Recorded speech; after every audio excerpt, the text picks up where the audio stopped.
दिनै बिथांमोना जि सानदों जाहाथे खौसेयै फैलायनांगौ खौसेयाव जों मावलायनांगौ नै जा दाख्लैनि दिनाव 16 तारिखआव जा मोनसे 6टा अंगदन दं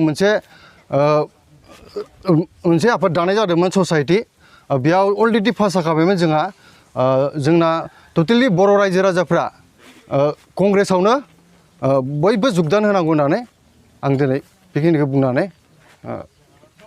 दोनथ'बाय। खुलुमबावबाय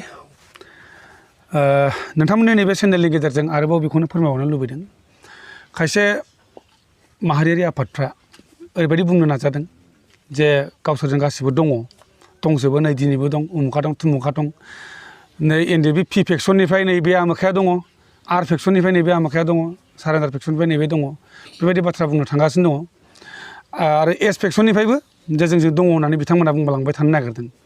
दा नैबे बाथ्राखौ आं बेखौनो स्पष्ट बुंनो नागिरदों थांनाय 16 तारिखखालि जिहेतु जोङो डेकाफार्मनि मोनसे फरायसालियाव जथुमलायनानै अलरेडि जों डिसिसन लालायदों आरो बे डिसिसनाव जों गासैबो एकमत जानानै डिसिसन लादों रावबो फोरसाफोरसि गैया आरो बेबायदिनो जों दिनै खामानिखौ मावलांगासिनो दङ।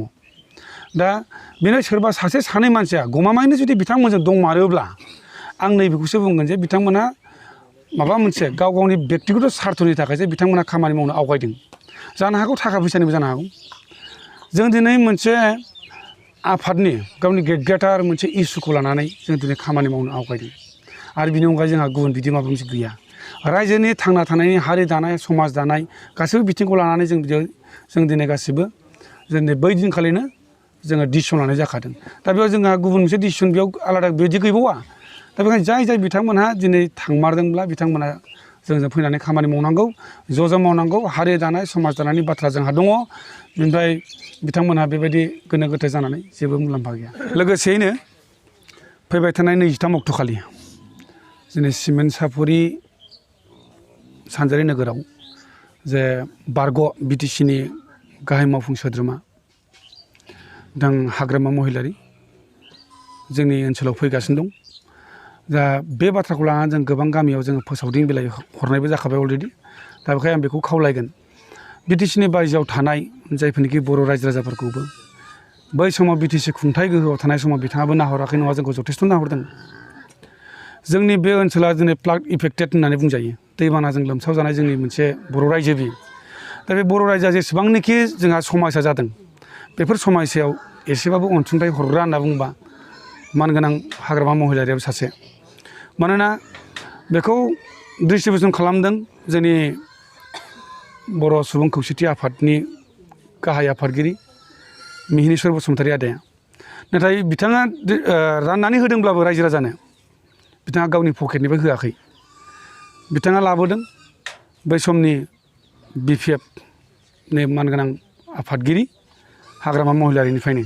दा बेखौ नायनो लुबैग्रा बा बिथांखौनि बिबुंथिफोरखौ खोनासंनो लुबैग्रा गोबां खना खनला रायजो राजाफोर हयथ' फैनो हागौ। दा बेखौ जों खोनादों बिथांमोनहा बाजानाय मोनसे गोबां खना खनला जायगायाव बिबुंथि होसावदों होननानै जों खोनानो मोन्दों। दा बेखौनो आं खावलायगोन सोरबा जुदि नायनो लुबैग्रा फैनो हास्थायग्रा खोनासंनो लुबैग्रा गोबां थानो हागौ। दा फैमारोब्ला जाहाथे बिथांमोनहा खुनु बादा होआलासिनो बयखौबो फैनो थाखाय आं खावलायदों आरो बिथांमोनहा खुनु बादा होआलासिनो सिरियै थानाया मोजां। जुदि बिथांमोनहा बेबायदि बादा होयोब्ला जोंबो बहाबा मोनसे खेथ्रआव जोंबो बादा होनो हागौ।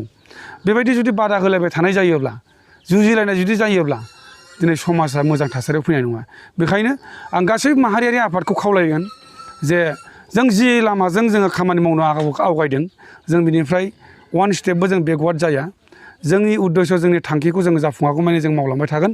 दा बेखायनो जोंनि जि खामानियाव बिथांमोना जुदि आखाइ होयोब्ला बेयो अल्टारनेटिभ जोंबो आखाइ होफिनलायनाय जागोन बे सैथो खोथा। खुलुमबाय नोंथांमोननि चेनेलनि गेजेरजों आं रायजो राजानिसिम बेखौनो फोस्रावनो लुबैयो जे जोंहा थांनाय 16/3/2021 खालार खालि जोङो डेकाफार्म गाहाय गुदि फरायसालियाव मोनसे जोंनि एक्स NDFB लोगोसेयैनो पिपुल जयेन्ट एक्सन कमिटि गासै लानानै 6टा आफादजों जोङो थिरांथा मोनसे लानाय जादोंमोन। बे थिरांथायावनो जों जा डिसिसन लादों बिसायख'थिनि सोमोन्दै बावहायनो लाखानाय जाखादों आरो बेबायदिनो जों आवगायलांगोन होननानै साखाफारा जाना दङ आरो इयुनसिमबो जों खालामलांबाय थागोन आरो गुबैयानो बेनो जाहैबाय जे जोंनि इयुननि थांखिया जिहेतुनिखि जोंहा माखासे रिहेबिलिटेसन आरो मार्टियार्स लोगोसेयैनो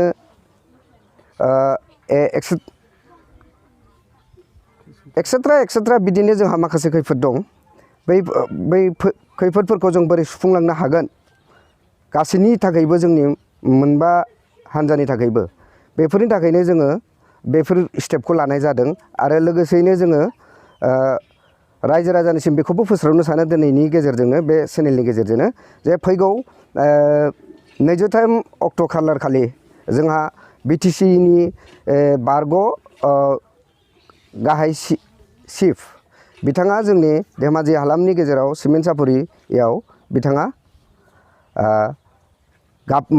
मेल मिथिं मोनसे गाबफैगोन बे मेलाव जोङो रायजो राजानिसिम बेखौसो खावलायनो लुगैयो जे गासिबो रायजो राजाफोरा बेवहाय नुजाथिफैनो हानायखौ आं आसा फारियो मानोना होनोबा बिथाङा गोदो धेमाजि जिल्ला नङा दिनै बिटिसिनि बायजोआव थानाय बर'फोरखौ दिनै धरिल' गलाघाट शिबसागर तिनसुकिया दुधनाय गुबुन गुबुन जायगायाव बिथाङा जथेस्थ' सहाय सहयोग होबोदोंमोन 15-16-17 बोसोराव नाथाय दिनै हरखाबै बे बोरै माबायदि एना एनिनि गेजेराव बोरै बिदि जाखो नाथाय बिथांखौ नायनो लुगैनाय एबा हास्थायनाय माखासे गोदोनि बिथांनि अबदानफोरखौ रावबो बावगाराखै माखासे बे अबदानखौ बावगारलांनो हायै माखासे रायजो राजाफोरा बिथांनि माखासे बोसोन एबा बिथाङा मा बोथोन होलाङो बेफोरखौ रायजो राजानाबो हास्थायनाय दं बेनिखायनो आं गुरैयै रायजो राजाफोरखौ 23 खालार खालि सिमेन्ट सापरियाव जमा जानो थाखाय आंनिफ्राय गुरैयै खावलायहरनाय थाबाय गोजोन्थों।